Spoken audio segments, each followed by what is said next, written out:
Hello friends, welcome back to my channel. So இந்த long வீடியோவில் நம்ம என்ன பார்க்க போகிறோன்னா அல்வா, ரவா அல்வா. இதை செஞ்சு கொடுங்க. ரவா அல்வான்னு சொன்னால் நம்பவே மாட்டாங்க. ட்ரை பண்ணி பார்க்கலாம் வாங்க, எப்படி பண்ணுறதுன்னு பார்க்கலாம். ஸோ ரவையை வந்து 1 மணி நேரம் தண்ணியில் ஊற வச்சு எடுத்துகிட்டு அதில் பிழிஞ்சிட்டிங்கன்னா பால் மாதிரி நம்மளுக்கு கிடைக்கும்.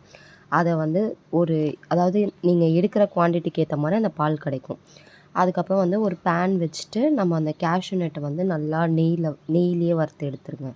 வறுத்து எடுத்துகிட்டு அந்த நெய் வறுத்த பேன்லேயே வந்து அந்த ரவை பிழிஞ்சு வச்சுருக்க தண்ணி இருக்கு இல்லையா, அந்த பால் அதில் ஊற்றுனீங்கன்னா ஃபஸ்ட்டு பார்க்க ரொம்ப தண்ணியாக இருக்க மாதிரி தான் இருக்கும். அதுக்கப்புறம் போக போக அதோட கன்சிஸ்டன்சி வந்து மாறும். உங்களுக்கு தேவைப்பட்டுச்சுன்னா சுகரை வந்து கேரமலைஸ்டு பண்ணி கூட போடலாம். நான் இன்றைக்கி அந்த மாதிரி பண்ணலை. வெறும் கலர் பவுட்ரு மட்டும் ஆட் பண்ணிக்கிட்டேன். கேசரி பவுட்ரு இருக்குது இல்லைங்களா, அதை ஆட் பண்ணியிருக்கேன். அதை ஆட் பண்ணதுனால இந்த கலர் இருந்துச்சு. டேஸ்ட்டு வேறு லெவலில் இருந்துச்சு. ட்ரை பண்ணி பாருங்கள் கண்டிப்பாக. அதுவும் குட்டீஸ் வீட்டில் இருக்கிற டைமில் இந்த மாதிரிலாம் பண்ணி பார்த்திங்கன்னா இது 2-3 டேஸ் கூட நல்லா நம்ம வச்சு சாப்பிட்லாம். அந்த மாதிரி இருந்துச்சு. டேஸ்ட்டும் கடையில் கிடைக்கிற மாதிரியே இருந்துச்சு. அதுக்கப்புறம் இது கூட வந்து நீங்கள் எவ்வளோ குவான்டிட்டிக்கு பால் எடுக்கிறீங்களோ அதுக்கு ஈக்குவலான குவான்டிட்டிக்கு வந்து சுகர் எடுத்து போட்டுட்டு, அப்புறம் லைட்டாக டேஸ்ட்டுக்காக சால்ட், ஒரு பிஞ்ச் சால்ட் போட்டுக்கோங்க.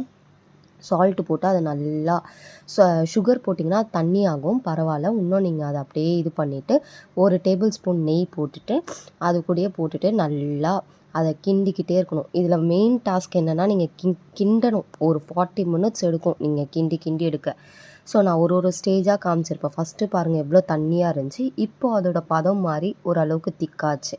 ஸோ இந்த ஸ்டேஜில் வந்து நீங்கள் அந்த ஸ்மெல்லுக்காக அந்த ஏலக்காய் பொடி தூவிக்கலாம். அதுக்கப்புறம் வறுத்து வச்சுருந்தோம் இல்லைங்களா, நெய்யில் வறுத்து வச்சுருந்த கேஷ்யூ நட்டையும் போட்டு நல்லா அதை கிண்டிக்கிட்டே இருக்கணும். அதை ஒரு அல்வா கன்சிஸ்டன்சி, பேனில் ஒட்டாத கன்சிஸ்டன்சி தான் அல்வா கன்சிஸ்டன்சி.